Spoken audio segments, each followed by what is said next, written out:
Rubber Von Ducker here.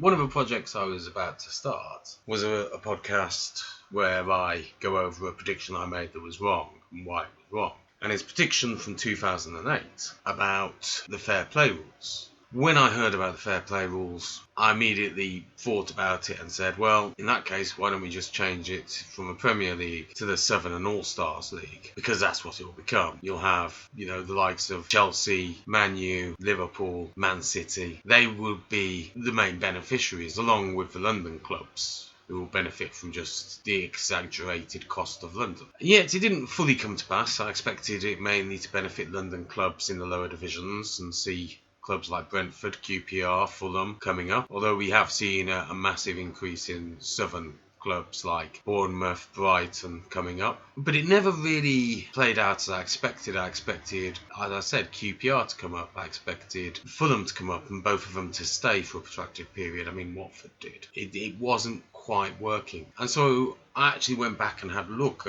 when I started these podcasts as to why that prediction was wrong. And it all came down to the fact that I hadn't taken into account the limited stadiums of teams like QPR and Brentford, and even to a degree Fulham at the time. There's one prediction that I've made that hasn't worked out because I didn't know all the details, and that can be true of any of the ones I've put up.